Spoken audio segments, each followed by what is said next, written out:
Chers amis, bonjour. Je suis très heureuse de passer toute cette semaine avec vous dans ces méditations quotidiennes autour de ces nouveaux liens que Christ a inaugurés à la croix, une nouvelle famille. Notre monde de plus en plus peuplé, de plus en plus connecté, nous le savons, est de plus en plus peuplé de personnes qui se sentent seules. Comment sortir de la solitude ? Quelle est la réponse de Dieu à la solitude? Je vous invite à lire dans Actes chapitre 2, les versets 42, qui dit, en parlant de la première communauté, les disciples s'appliquaient fidèlement à écouter l'enseignement que donnaient les apôtres, à vivre dans la communion fraternelle, à partager ensemble le pain, à participer aux prières.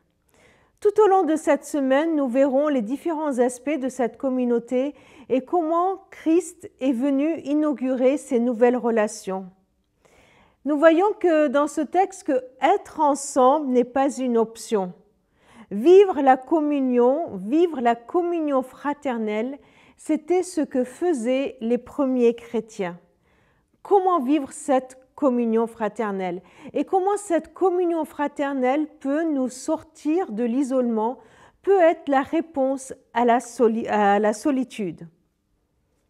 Quelques aspects de cette communion fraternelle qui sont décrits dans les épîtres. 1 Thessaloniciens 4, « Réconfortez-vous donc les uns les autres par ces paroles ». Éphésiens 5, « Encouragez-vous les uns les autres par des psaumes, des hymnes, des saints cantiques inspirés par l'Esprit.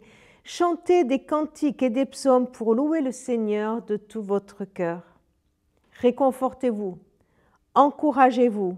Voilà ces paroles qui sont répétées plusieurs fois dans les épîtres comme un antidote à la solitude.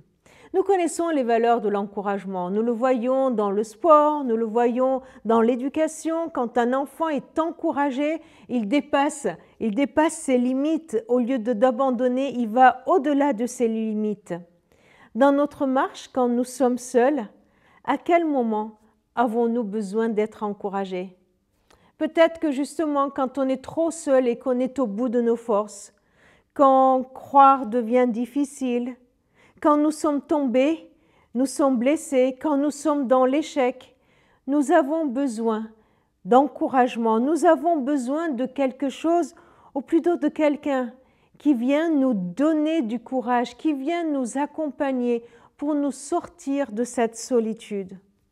Ce texte nous montre comment encourager par la parole de Dieu, en rappelant les promesses de Dieu, les psaumes qui disent qui est Dieu, en nous mettant à louer Dieu ensemble, ne pas nous focaliser sur nos situations, nos difficultés, mais lever les yeux vers Dieu, en nous souvenant de ce qu'il nous a dit, en prenant ses paroles, ses promesses pour nous.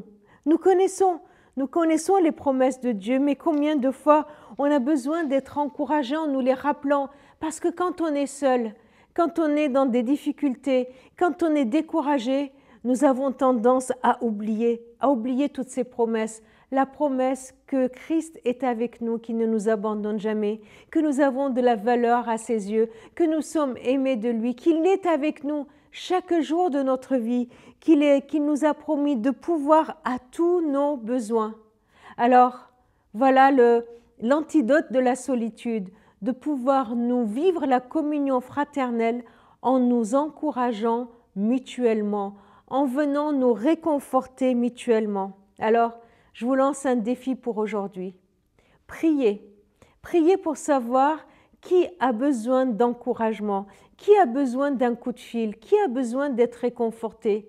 Et si Dieu vous met à cœur, ou alors, comment Dieu met à cœur? Tout simplement quand vous pensez à quelqu'un, si après cette prière, vous pensez à quelqu'un, il y a un nom ou un visage qui vous vient dans l'esprit, c'est que c'est Dieu qui a répondu à votre prière. Tout simplement, n'hésitez pas, prenez votre téléphone, appelez la personne ou allez la voir et encouragez-la. Cette personne a besoin de vous pour la sortir de la solitude et du découragement. Alors, n'hésitez pas à le faire. Que Dieu vous inspire, que Dieu vous donne un nom, une personne que vous avez à encourager aujourd'hui même. Bonne journée.